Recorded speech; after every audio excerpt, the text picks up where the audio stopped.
So today we're going to be doing a reading for the autumnal equinox as well as the new moon in Virgo. Now, my choice of music in the background is Skyrim.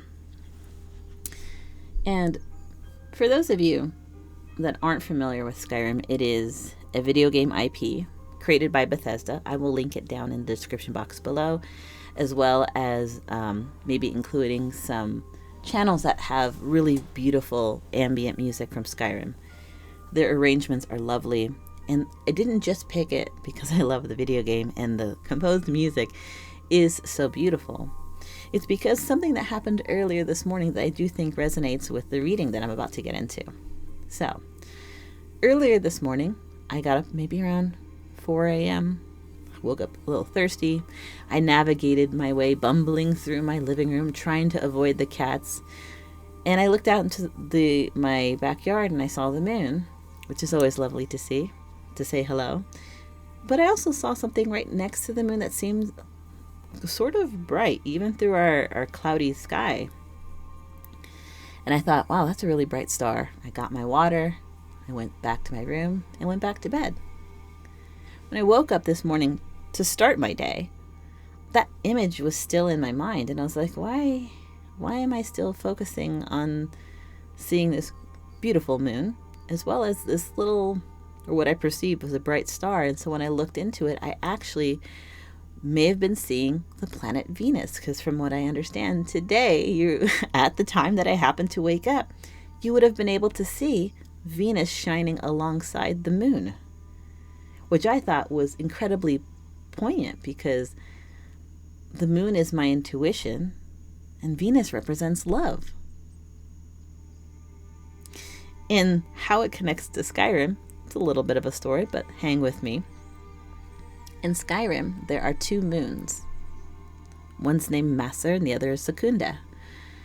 And they are these enormous celestial bodies that really take up and showcase in Skyrim's skyline. So if you're interested, if you're not familiar but are interested in astrology, love stars, and love fantasy skylines, look up image of Masser and Secunda in the Skyrim skyline. Masser spelled Masser, Secunda is spelled Secunda, and Skyrim is spelled Skyrim. That's like a little deviation for someone. But that's why I put on Skyrim music, because it reminded me of the two moons. And now the reading feels like it's led by intuition and love. Now, here's a part that made me a little bit emotional just a minute ago. I've tried to do this reading twice now.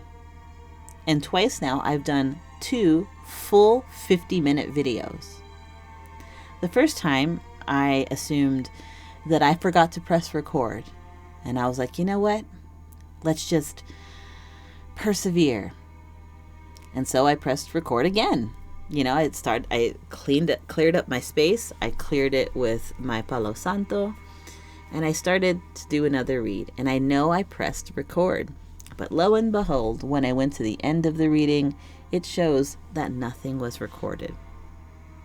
Now, I'm not going to lie, I was really disheartened because both messages were really beautiful, really impactful. And I was incredibly disheartened that neither one was recorded. And I kept starting and I kept stopping. And I kept starting and I kept stopping. And then I realized perhaps this energy that I'm feeling right now, what I'm literally experiencing right now, is the energy that I should be reading for. Yes, this reading is about love and intuition, but I'm getting the inkling that there's someone in the collective that I am channeling in like the strongest way, that someone keeps trying to start something.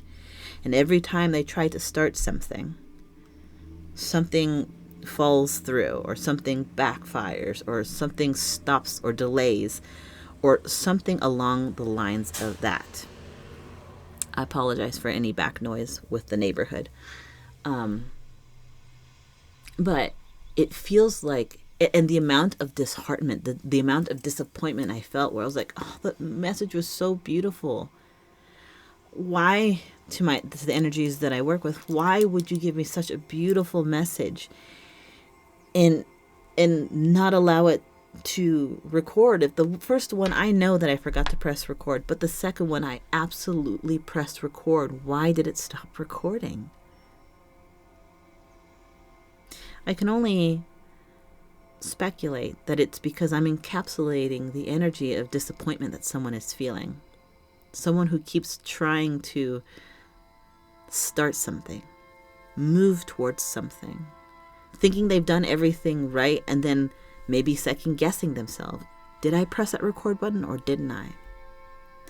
If they're not second guessing themselves, they make a movement and something falls through. Something proverbially gets in the way, and you're like, I just want to get this started.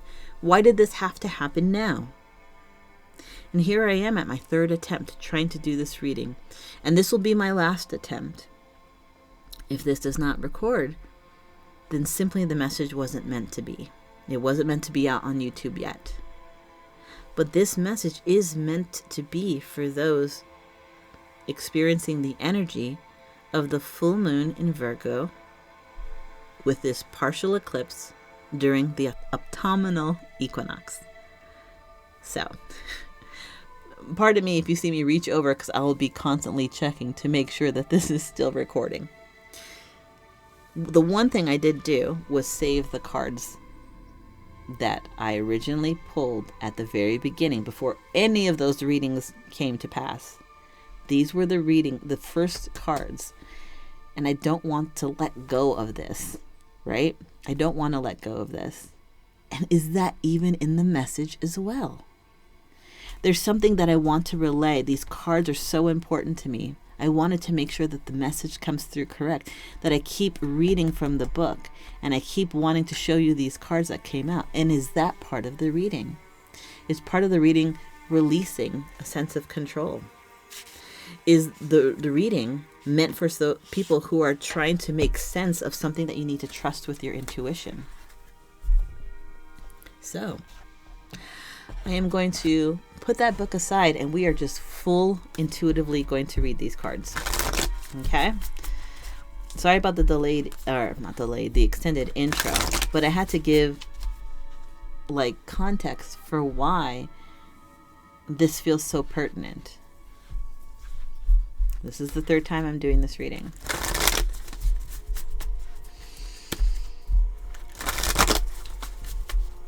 Okay. So, Spirit, please be kind. Please be kind to me. If this message is meant to come out, let it continue to record. And if the message is meant to come out, what does the collective need to hear as the foundation?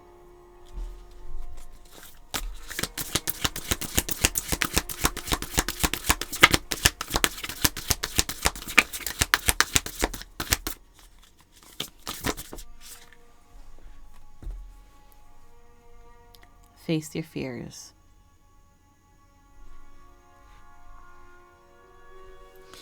That energy that I was feeling, that perhaps it resonates with you or someone that you're connected to.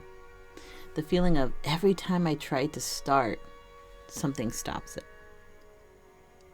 First time I forgot to press the button. Second time I knew I pressed the button. Why didn't it record? The third time you're going in and you're feeling a little apprehensive, because I sure as hell am. I'm sitting in this energy of worrying, constantly looking at the timer to make sure that it isn't stopped recording. I am doing this reading and feeling apprehension and fear that this might not turn out to be a reading that is meant for the collective, that's meant for my luminaries. And this is a term that I've used in my journaling when I talk about collectives that I feel really resonate with my message and or work with celestial bodies like moon, stars, and suns. I call you my luminaries because I believe that you all have a light in you, a light that you carry through your own darkness that helps you illuminate your inner world, your shadows, to help transmute and heal and turn it to a place of strength. And you deeply trust your intuition and you believe in divine timing. Take it if it resonates. Don't make it fit. But there's something that perhaps maybe you're worried is not going to come to pass. Like you keep trying, or you keep thinking about it, and every time things don't line up exactly the way that you're hoping that they do, you're losing a little bit of faith in yourself.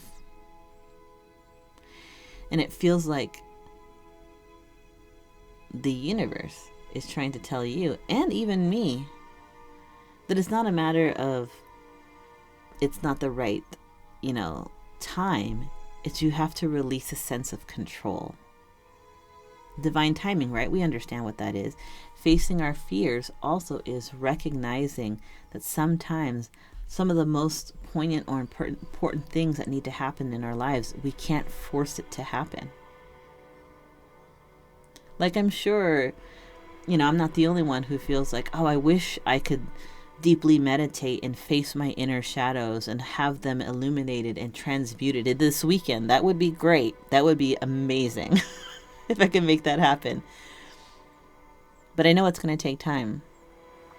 And every time that I meditate and I do the things that I need to help myself heal, I can be disheartened when things in the world can trigger me or make me feel like I'm taking a step back.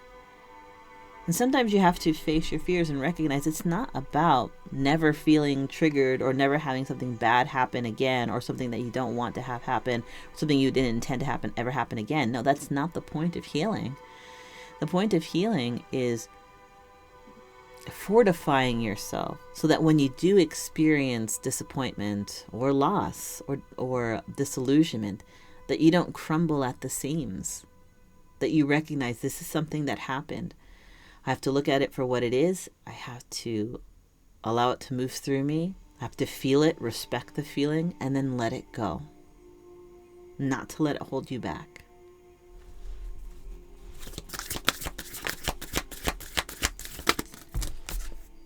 That's too many. That's a lot. I was like, if it's 2 to 3, I'll take it, but that was more than that.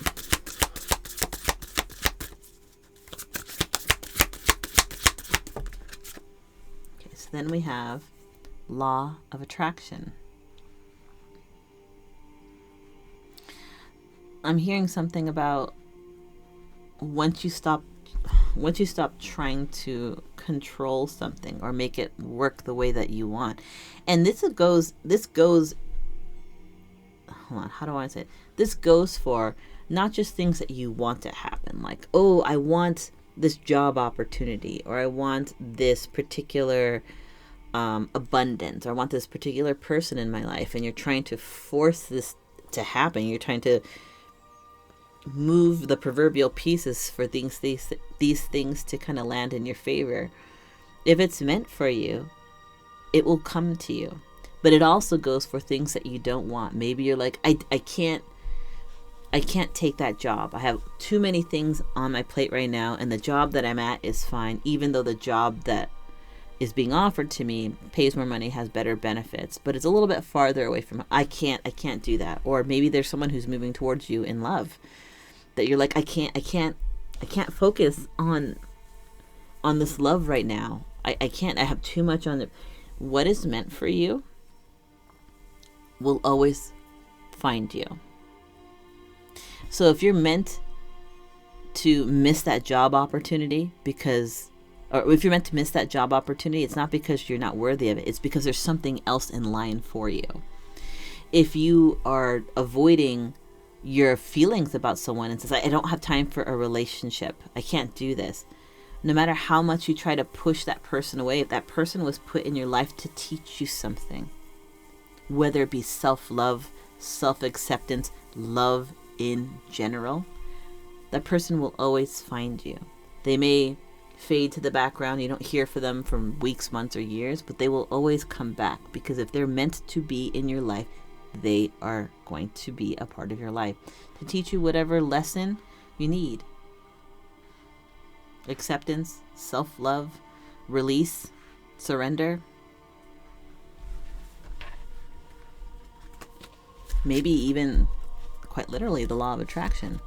What you put out is what you bring in.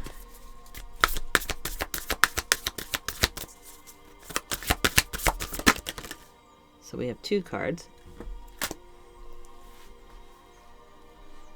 Again, releasing blocks.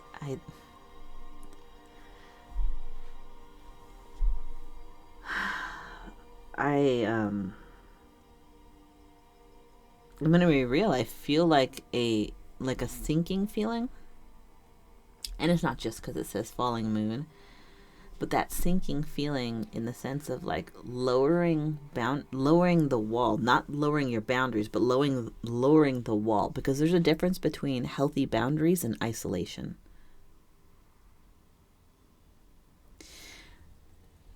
A lot of people in their own solo practice or alone meditating, they could say I'm healed, but healed would mean, like I said, not that you're never going to experience things that make you feel sad or hurt anymore. It means that you're fortified so that when you do experience those ups and downs of life, that you don't crumble to pieces. But if you are building up a wall and said, I am healed, I don't let anything affect me, that's not healthy boundaries, that's isolation. And you won't know whether or not you've truly grown and fortified yourself unless the universe presents you with the opportunity to be tested and puts you to situations that would perhaps in the past trigger you, or you fall short to a temptation. Releasing blocks is lowering that wall, not your boundaries. Keeping healthy boundaries is always 100% the right thing to do. You protect your peace and you protect your love, but you don't isolate yourself. And strength. Moon, sun, moon, sun. I feel like this is about balance.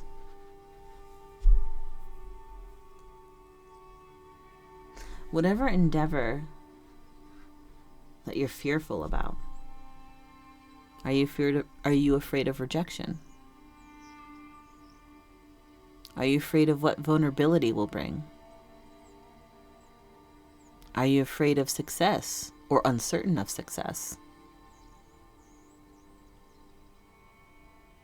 I saw once online a quote that says, "To be loved is to submit yourself to the horrifying ordeal of being known or being perceived." I'm not sure the actual language, but again, to be loved is to submit yourself to the horrifying ordeal of being known, seen, or perceived.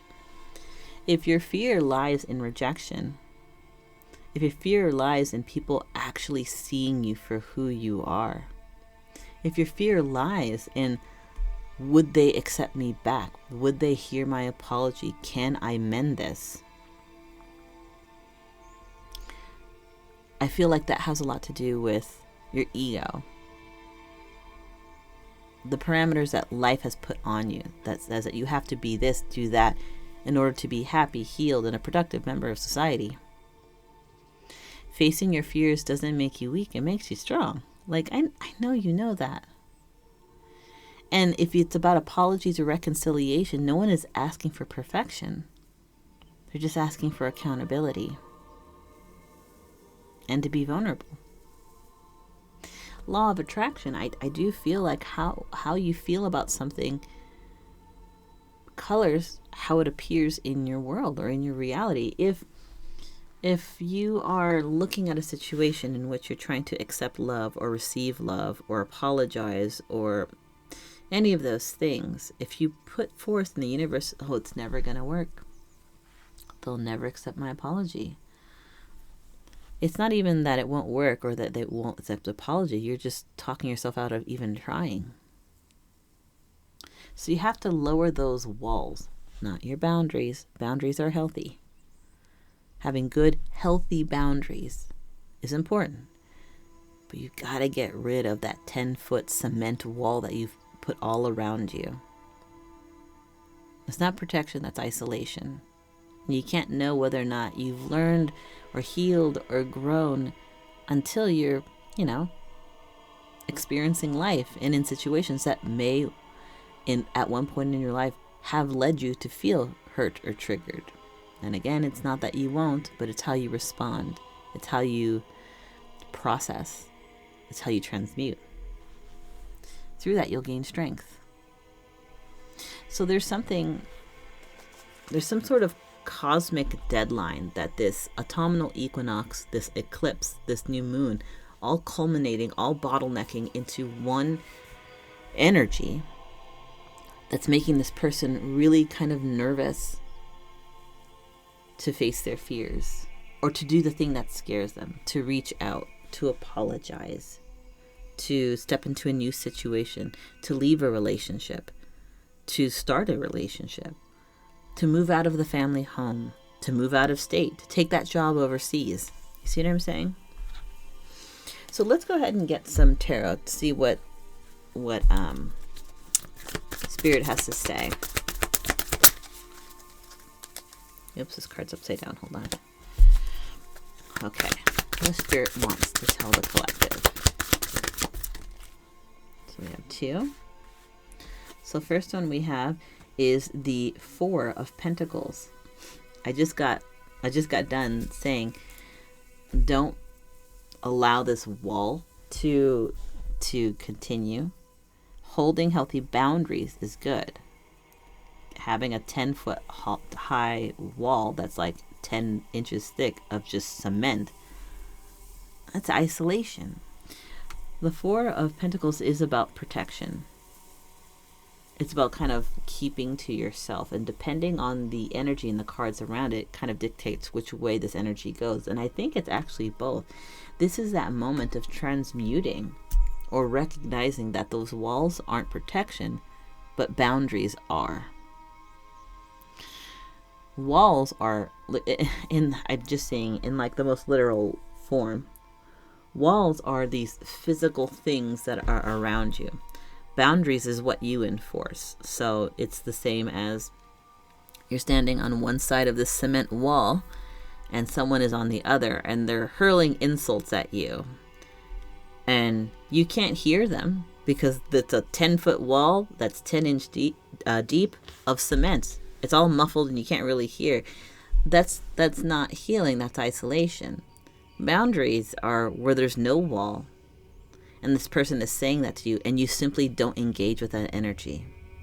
You don't believe what they say, and that happens and you're like, I don't allow for this type of treatment, and you just remove yourself from that energy. That is setting a boundary. That's saying, I will not accept this, and then remove yourself from it. That's the difference. And I feel like this card kind of represents the both. It kind of represents the point in which someone may have built a wall seeing it as protection, but it really was isolation. And then when they were tested, when their strength was tested, they felt like they were going to falter because they never really set healthy boundaries for themselves.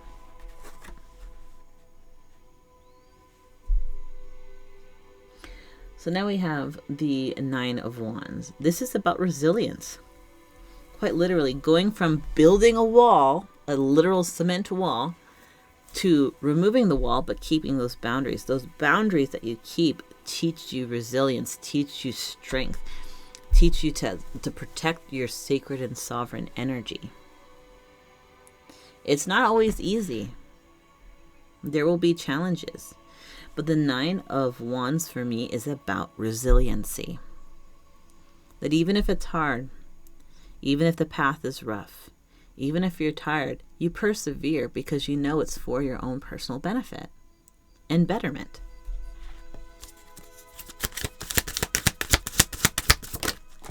Oh, we have 2 cards. Okay. So we have Justice. Being balanced. Absolutely. Sun, moon, being balanced. We could think about this as divine masculine, divine feminine, because we all have those energies in us. I always like to say that our heart space is like a yin and yang. We have elements of both. It's like the world existing in night and day. It's like the world existing with up and down, right and left. We are a amalgamation of both things, or a combination of both things. So justice is not only just being balanced, and Libra energy, mind you. And that says something, because we are on the last degrees of being in the Virgo season, I believe, or the last days of being in the Virgo season before we move over to Libra season. So you might even be feeling that there's some sort of, like I said, cosmic, karmic, spiritual deadline that needs to be met. Like, that something needs to be changed. You know that the next chapter is coming, and you want to be prepared for it, but you want to make sure that you've dotted all the I's and crossed all the T's. It's about doing what's right for your own personal health, growth, worth. It's getting what's owed to you.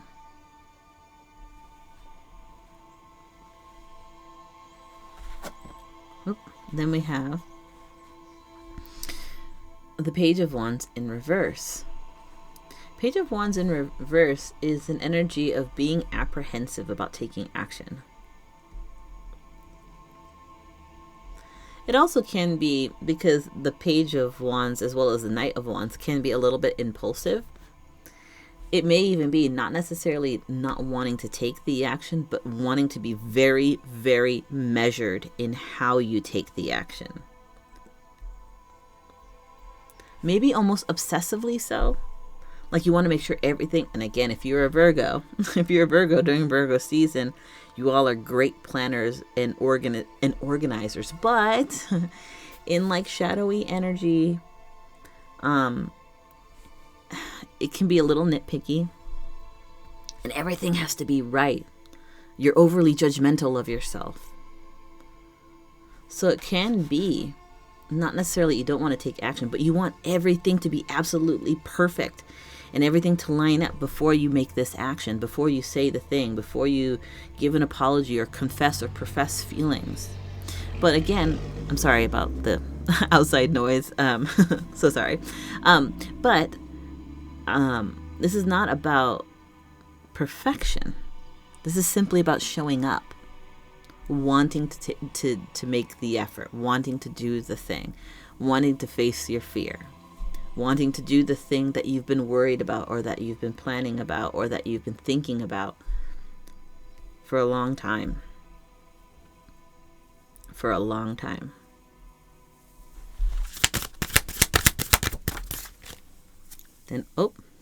Then we have the Eight of Wands.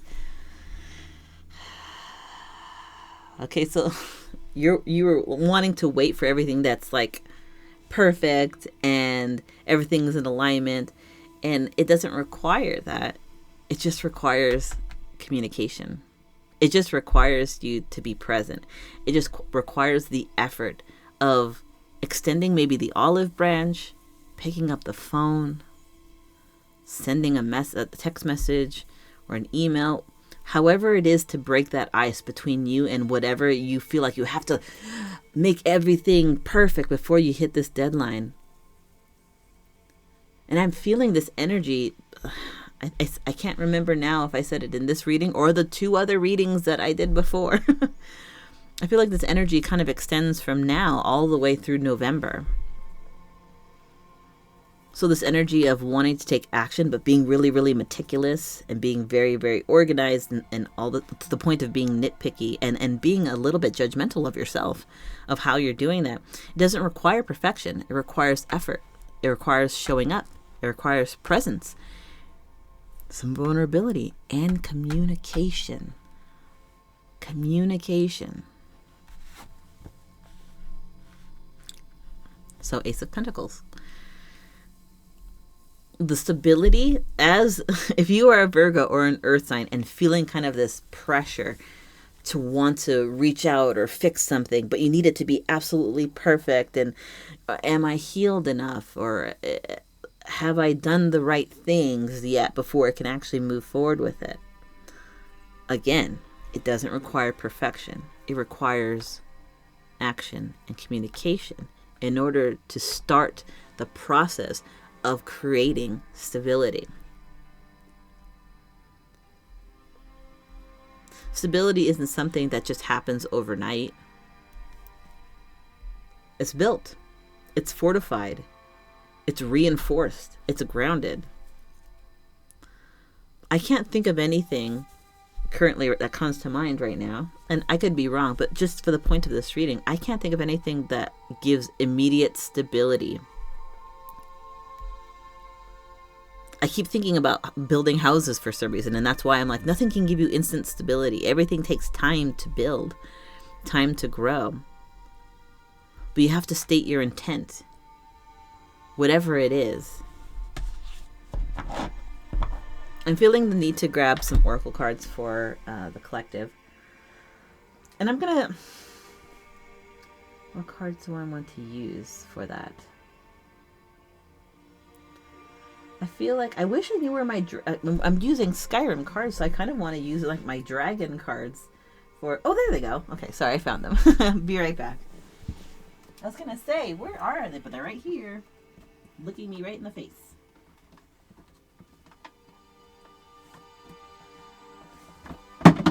Oops. Well, I'll get that later. And I will read these. So what is something that the collective needs to hear? Okay, let me put the book here because I will definitely have to read from this. I'll actually move all this stuff over. Okay. So this collective. I do feel, again, I just want to point out again, I'm feeling there needs to be a balance between, internally, between masculine and feminine. This also could be a balance between, a very beautiful union, masculine and feminine, twin flames, soulmate. You decide who this person is to you. What someone is like in their head currently about how to go about it. So, what are some messages for my luminaries? Oh, how interesting! Look! There is a card that's not supposed to be here, and of all the decks that I could have picked, I picked this one. So what do we have here? Fire Fairy, creative action and optimism. Interesting. I mean, we have fire energy here. We have fire energy with masculine, fire energy with masculine, and solar energy. So there is definitely an aspect or a want to take action. But again, like that meticulous energy of crossing the T's and dotting the I's. But again, this action doesn't require perfection. It requires being present, communication, showing up, dependability, vulnerability, longevity. Not just saying something and then not following through, like really following through for the long haul kind of situation, really meaning it. Okay, hold on. Almost dropped all these cards. Okay. Can I have a couple of cards? Maybe like three. So the first card is Healing, Restoring Hope. Okay, I know I've just talked about Skyrim, but now I'm thinking about Monster Hunter. This reminds me of a Monster Hunter monster. It's the expansion Iceborne. Is it Valkana? I don't know. This resonates for someone. So, if I can remember, I will put a picture of said creature right here for those that resonate with that video game Monster Hunter. But healing, restoring hope. Let me move these a little bit forward because these are bigger oracle cards and I want you to be able to see them. Okay. Two more.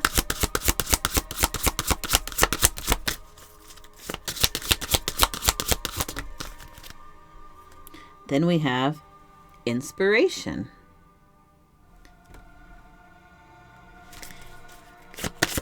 And the last one is invention, burning with passion. Okay, I don't know if I said this during this reading or the other two that for some reason didn't record, but this fire energy, this feeling like someone is coming forward. I heard that Billie Eilish song called Wildflower. I don't know if I if I had already mentioned it. But the lyrics are, but I see her in the back of my mind all the time. It's like a fever, like I'm burning alive, like a sign. Okay, so I love to sing. I may not be the best at it, but those are the lyrics. And when I was doing the last two readings, it was like, whoever this energy is, this energy that wants to be perfect, that wants to just make sure that whatever they're coming towards, whatever they're trying to address, whatever message they're trying to relay, they want it to be perfect because this energy has been at the back of their mind all the time. It's like a fever. It's like it's burning alive. It's like a sign. There is something that they want to have done. There is something that has set their soul ablaze. It's almost like this person is in Phoenix energy. Like they've gone through all this crap, all this proverbial dark night of the soul, and they've kind of been burnt to a crisp, but now they're going to Phoenix and kind of rise from those ashes.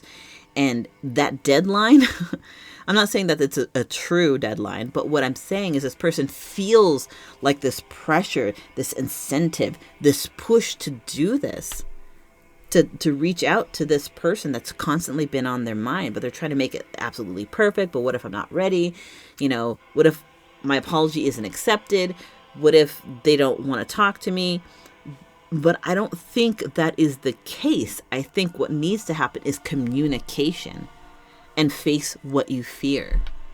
Are you afraid of love? Are you afraid of rejection? Are you afraid of how you will be perceived? And all that because it's burning me alive, burning with passion from these cards. So let me go ahead and read the first card, which is the healing card. Let's see, where is that? Oh, here it goes. So healing, restoring hope. Wisdom of the Herald. Hope springs eternal and is waiting for you to take flight. Even in the darkest night, the star shines and leads the way. So we have Libra here, okay? I also feel like Earth energy is all in this, particularly Virgo and Taurus. That's what I'm getting. And now we have someone referencing the star. So if you have Libra, Virgo or Taurus or Aquarius in your chart, this may be specific for you. Even in the darkest night, the star shines forth to lead the way. Hope does not expect anything, but rather looks forward and visualizes a day when the light will return once more. Hold on to that vision and press on forward. Actively restore your optimistic mindset. Help is on the way. Wisdom from the Dragon about healing.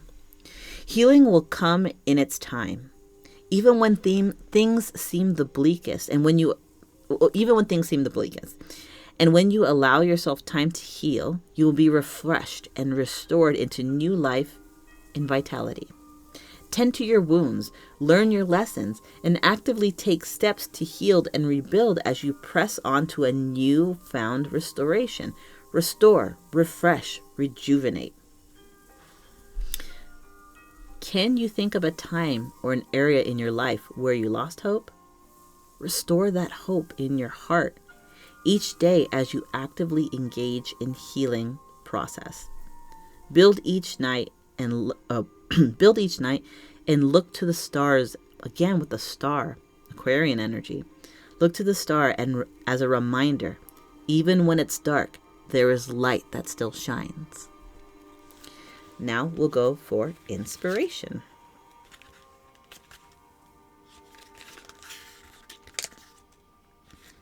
Okay. For inspiration, the wisdom of the herald. Listen to the whispers on the wind and the deeper energies flowing in every direction for new ideas and creativity. They can be found all around you. Wisdom of the dragon. I am everywhere and nowhere at the same time. Listen to my call and be inspired. Draw from me for your new undertaking. I will be available to you in all points, times, and places. I'm abundant energy. just ready to be plucked from the ether. When I strike, often without warning, be inspired. The general inspiration beckons you to heed the call of a source of abundant creativity that is larger than yourself. Draw from the well of inspiration and you will no longer be thirsty. Now is the time for inspiration and creativity to enter your life. And then the last card is invention. Feel the fire of passion and vital energy arise from your core. Time to take action. Time to burn with vitality. Allow your passions to rise to the surface as you prepare to embark on a new endeavor fueled by the deepest core of your being. Let it burn bright and as strong as the star. Again with the star, Aquarian energy. Wisdom of the Dragon. From your very core, invention pours out of you, racing to fill the dark sky with light and energy untold. Create, be fulfilled, masterfully craft your vision as you bring something new to life. There is no room for shyness or hesitancy. Master your craftsmanship and harness your creative brilliance. Now is the time. Undertake a new creative endeavor that fills you with passion and excitement. This must be something that exhilarates you to the core. Tackle a new project. Create something amazing. Dazzle the world with your masterful brilliance. Shine your light with vengeance as your vision comes to light. And that is the reading for the autumnal equinox as well as the new moon in Virgo. I really appreciate you being here. I really do. And I really hope that when I check my computer that it is still recording, because if it's not, I will be sad but determined to do a reading tomorrow. If you like the way I read and you like my general je ne sais quoi, please consider like, share, and subscribing, because it does help my channel reach more people who may want or need to hear a little message. So, this is Rabbit and Moon Tarot. My name is Angel, and I will see you at the next reading.